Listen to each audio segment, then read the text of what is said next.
Well, hello and welcome to a very special episode of both Product Momentum and Illuminating Insights, a first ever joint venture podcast. And I'm delighted to welcome Trisha Hall to our show. Trisha, do you mind introducing yourself for a minute for our guests and let us know what you're all about?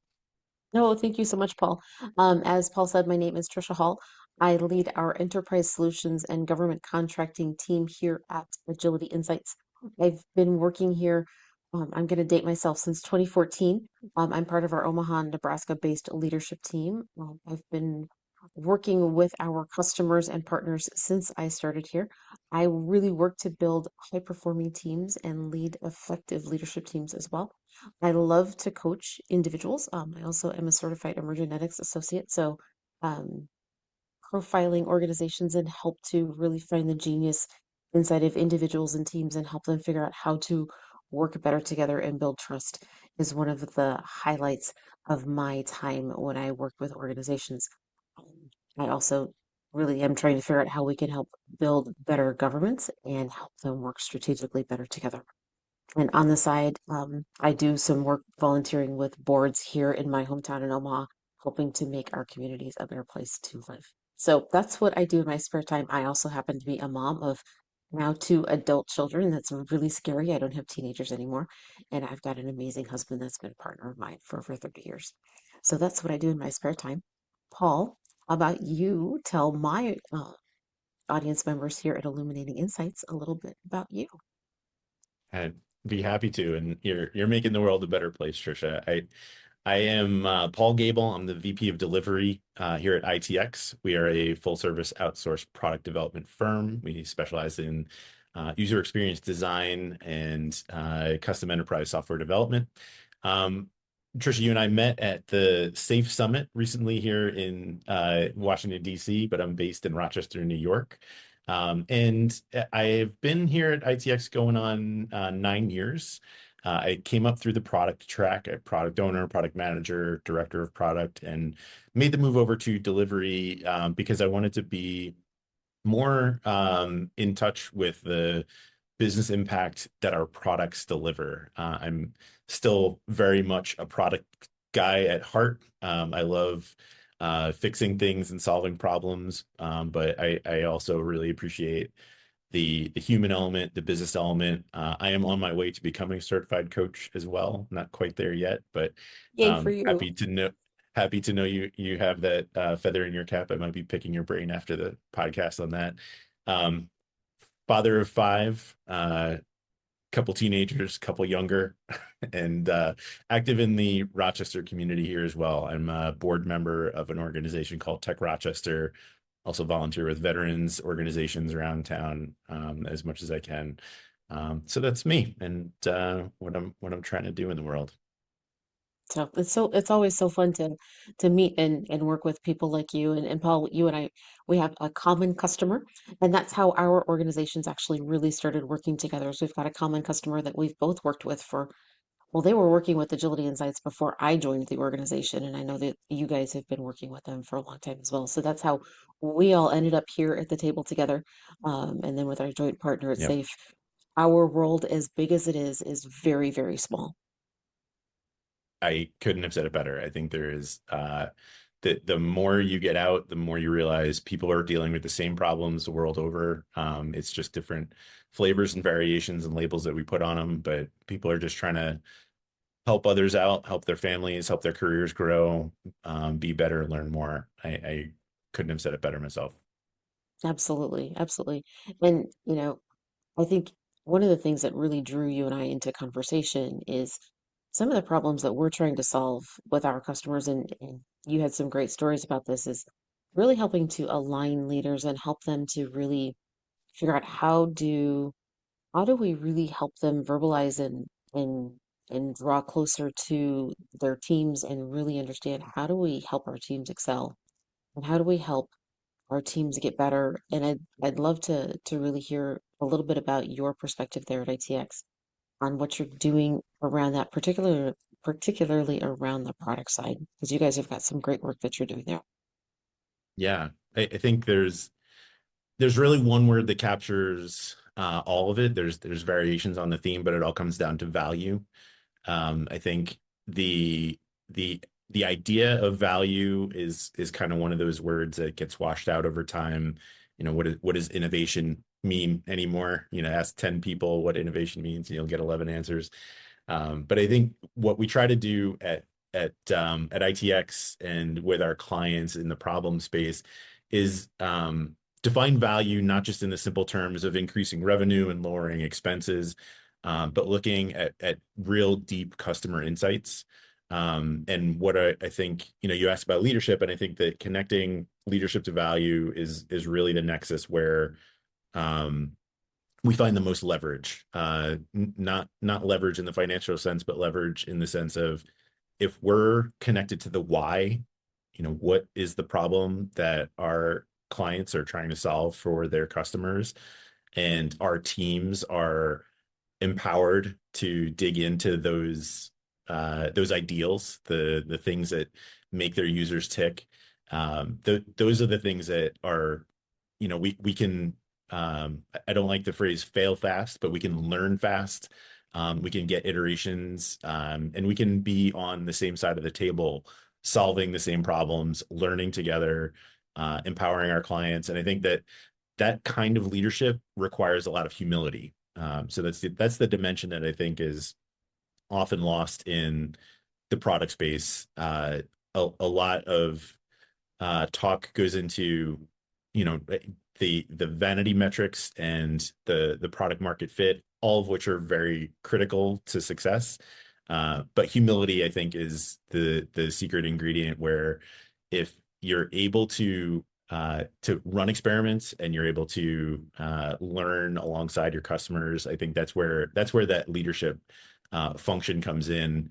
If a leader is overly critical or expecting business outputs as opposed to customer outcomes, you're going to get short-sighted, and you're going to get you might have short seasons of financial success, but ultimately you'll distance yourself from your users. And I think that whole relationship between leadership and experimentation, humility, and learning fast is really where the secret sauce lies. I love I'd that. like, yeah, I'd love to ask you on your perspective in that same vein. Agility Insights has been on a journey. You've been Yeah. discovering your own customers' needs in really unique ways. And I know 2025 is a big year for the company. Can you share a bit of your journey? And maybe I'll pose the question back to you in that light. What does leadership mean for the product of Agility Insights and the company culture there? It really has been a journey. We just recently went through a rebrand we announced at the end of 2024. Um, our move from Agility Health to Agility Insights as a brand, really because we've evolved our platform and our managed services really around how do we help organizations and leaders really gain insights into the value that they're delivering, because we can't just continue to create these spinning tornadoes of work inside of our information technology organizations.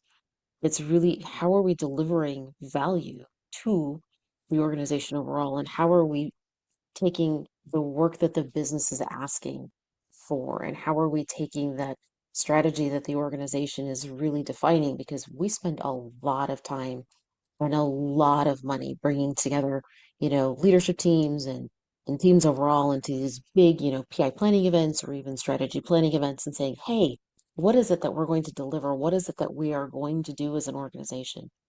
What's the strategy that we want to achieve? And we do these huge events and we say, here's our North Star, here's what we're going to do. But then how do we actually help the teams tie the work that they're doing to that strategy that we want to achieve? A lot of times there's this really big disconnect because we have these huge meetings and we talk about these fantastic things, and then everybody goes back to work. And how are we tying the work to the strategy or the outcomes that we want to achieve? So we spent a lot of time really in 24 and into 25, really thinking about and working through how do we help organizations do that. So we did a lot of investment into our platform, and then thinking about how we can help organizations really visualize. taking the strategy and tying the strategy and the outcomes to the outputs and the deliverables that organizations are really striving to do, and then really looking at how do we put the value around that. So that's really what we've done a lot of our work around, and so it's then bringing the insights into that. So how can we take and create those massive walls and then a digital twin and then report on the value that organizations are delivering?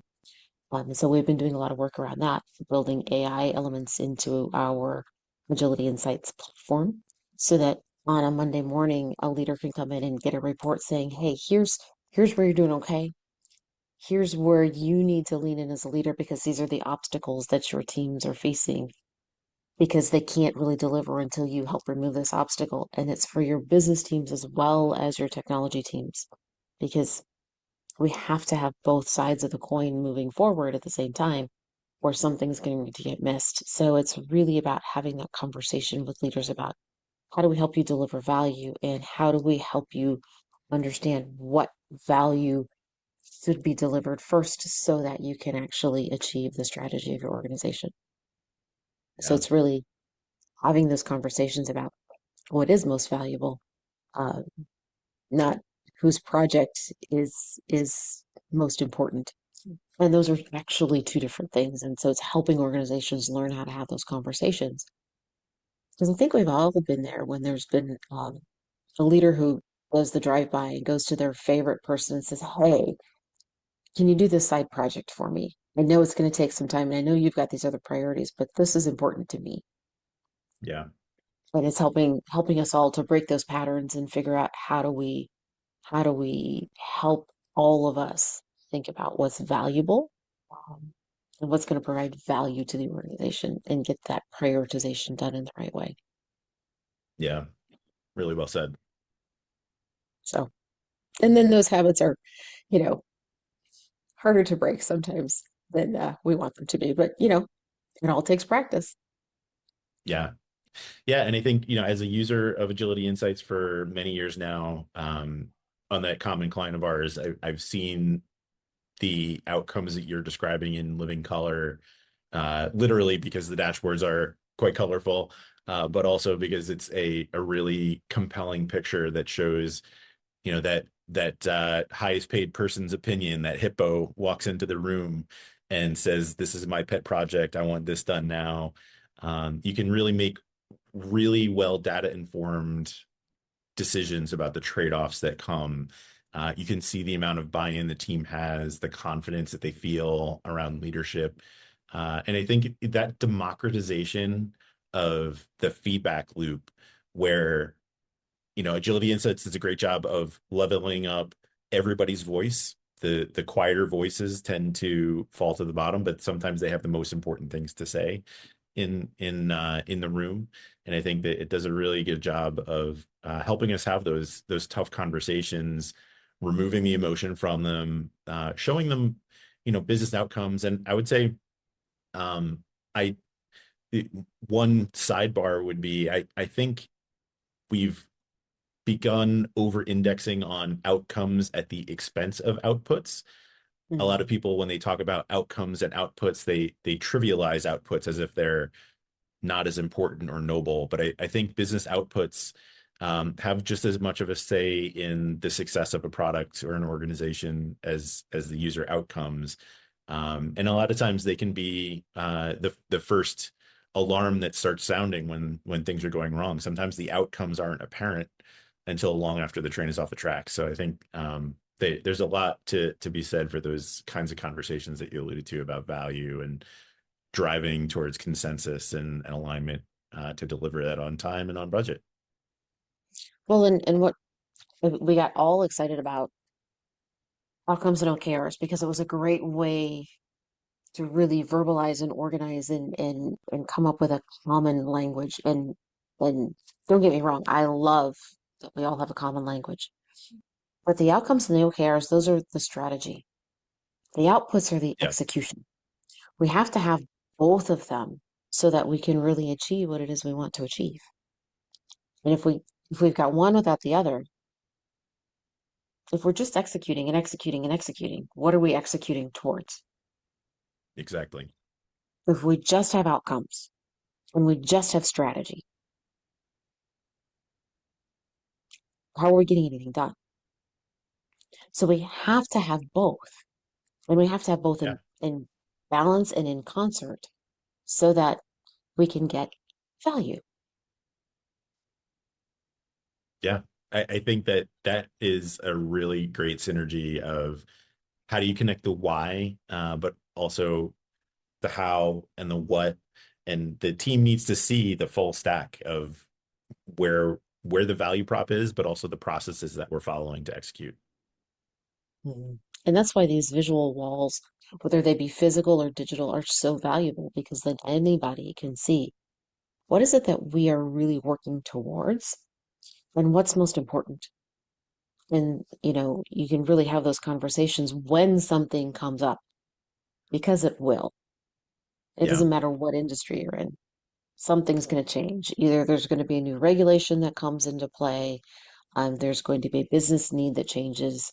There's going to be some sort of change in hierarchy, whether it's going to be like in the case of our government, we've got a new government that's changing with our presidential change. Or there's going to be a new president that comes into a company because the CEO retires. Hmm. Things are going to change. So then, how do we change and how do we reprioritize in a way that makes sense and disrupts things as little as possible? Because Yeah. disruption will happen. Agreed. So, yep, yep. So, um, what's the next best thing that ITX is working on? Because I know you guys are working on a lot. It is a lot. It is a lot. And I think the thing that we're excited to introduce, we've been carefully observing the AI trends, and I think as everyone else has, I think the offering that we're excited to bring to market in 25 is a truly AI enabled team. And we don't just mean, slapping the AI label on it. What we want to bring is a really thoughtful, we work with clients who are in highly regulated industries. So just throwing everything into even a walled garden of an LLM isn't always available. So we've been really thoughtfully crafting a rollout that allows a team to see the productivity gains that everybody is enjoying. I think the do more with less that AI offers is kind of a universal. But what we've been trying to bring is a really carefully curated voice in this space. We think uh, that a lot of the AI enablement is going to be focused around keeping a human in the loop. That is hands down my favorite phrase in any AI conversation. We don't want to let anything go out the door that doesn't have an experience driven, a UX designer keeping eyeballs on something and not just letting generative AI draft all of our wireframes or uh, taking the copy paste of ChatGPT and slapping it into content. I think those kinds of things were a flash in the pan a couple years ago when ChatGPT turned the world upside down. But as we're rolling it out, we really want to share the value gains, share the value efficiencies, but also treat the treat the AI conversation as a wisdom force multiplier as opposed to just an intelligent agent. And I think that as we're definitely not the first to market, and that's by design. We didn't want to damage the relationships and the trust that our clients have built up in us. And if we had, jumped on the bleeding edge of that bandwagon, I think it could have imposed some risk that we just weren't comfortable passing along. So as we're rolling out that offering, I think it's going to be human first. It's going to be team empowering, and it's going to become, it's going to allow us to become even more obsessed with the user than we already are. We want to help minimize the distraction of process, cut through the signal to noise, and deliver results faster.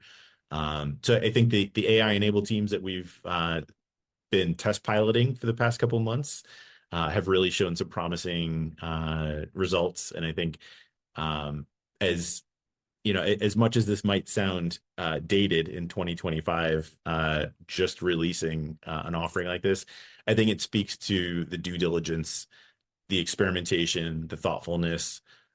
We didn't want to be first on the bandwagon and deliver a subpar result. So I think we've taken a lot of lessons learned, and what we're bringing to bear on our teams has really been showing some really promising gains that we're able to share that value, pass along to our clients. So that's been really, really fun to be a part of that journey, and see how it's been played out, going from an idea on a whiteboard into in the hands of our developers and designers and product managers, passing it along to our clients.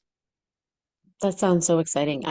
I'm still at the stage where when you say AI enabled team, I still see some of the Hollywood versions of AI enabled um, bots going in and helping with people and stuff. So I need to get past that in my own head. But I've been at some conferences recently where they have some of the AI enabled uh, boxes, if you will, that have, like they show people and they've got an image, if you will, a person that is the front of the AI. So it's come so far Yeah. in the last 18 months. So that's Yes. very exciting for you guys. Yeah, we're very proud of the due diligence that we've taken to craft it in a way that's minimizing risk, that's allowing us to play even in highly regulated spaces. And I think it's been a journey, but I think we're excited to share it with the world. That's So I'd love to outstanding. That's outstanding. I'd love to ask you a bit about the insights that you've been gaining, Agility Yeah, Insights, besides the new year, new you, as a firm. You've also been breaking into new markets and expanding on the yeah, platform. And I'd imagine that's closely tied to customer feedback that you've been sharing and learning from. Could you, maybe paint a picture for us of some of the conversations that led to the design and brand and sure, technology platform changes that you guys have been making over the past few months? sure, sure. Well, customers are always asking things like, how do we compare? What more can you tell us? How do we know what's next for our teams? And because we've been working with teams in this way for over a decade. I mean, we did our first team health assessments, um, our common client was actually one of our beta customers back in 2013. So we've been using this platform commercially since 2014. So for over a decade. So our database of paid customer data. So this isn't people that have gone out and played on kiosks or anything like that. So this is really true, truly good customer data. There's over 12 million data points just on our team health uh, radar alone. That was our flagship assessment that we started with years and years ago. And so with that, and because we have both quantitative and qualitative data, and we've got a lot of understanding of based on based on that, how can you do predictive analytics and those types of things? We actually can use those data points to say, now that we've got a lot more ability, we can actually say, based on your data, using some of the AI that we now have built into the platform, we can help predict which teams are going to excel and improve and which teams need help. We can help you understand where to lean in and help teams, which obstacles need to be removed for teams first so that they can continue to excel and accelerate from a performance perspective. Because at the end of the day, we all are looking for teams that can produce higher quality work faster. Yeah. Because if we can help remove those obstacles, we don't have to bring in more teams. We can actually remove the right obstacles and help our teams produce more work at a higher rate with better quality without adding people, without adding teams, because our teams are actually be able to produce at that optimum rate. We don't want them to overproduce because then it's going to be work that's not at the quality that they want. And it's also not going to be work that's valuable.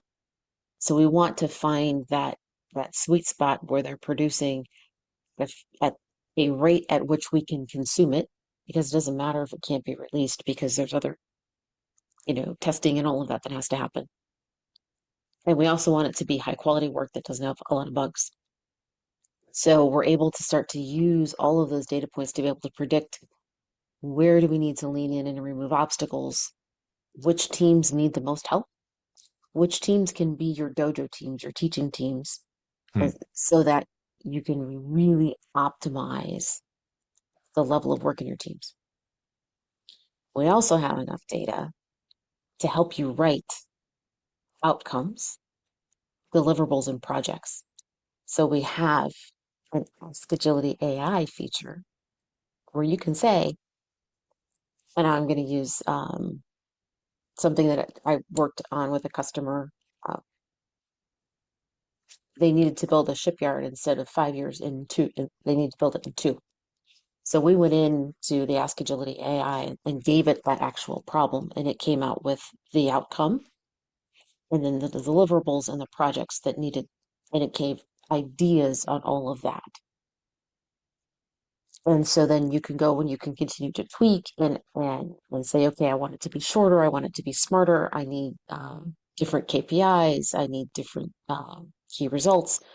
But you can use now that type of AI within your platform to be able to really refine how do we actually write not only our outcomes and OKRs, but then the deliverables and the projects that go with it so that we can then actually get better at this. Because one of the problems that we need to really help solve is consistently writing outcomes, projects, and deliverables so that we can start to really work on them and how do we refine them. But then the next one is then what are the obstacles that are coming and keeping us from getting those things done? Yeah. So that's the type of AI that we've been able to write into our Agility Insights platform because You said customers something. Yeah. customers are Go continually ahead. asking us, how do we know what's tied together? How do we know where to go next? We have all this data. What do we do with it? You said something that I want to key in on that I think is the the the linchpin to the whole idea that you're referencing, and that's you have a backlog of outcomes that you're aligning towards, and uh, whether it's AI or another decision-making framework, you need to know which of these things is aligned towards the vision and which things do you need to say no to, keeping uh, that balance of usable, feasible, valuable, viable, um, really only happens when you know which things you need to say no to, and that's the product manager's most powerful tool in their toolbox. The ability to say no, because everybody has a great idea. Designers make great designs. Engineers have wonderful solutions.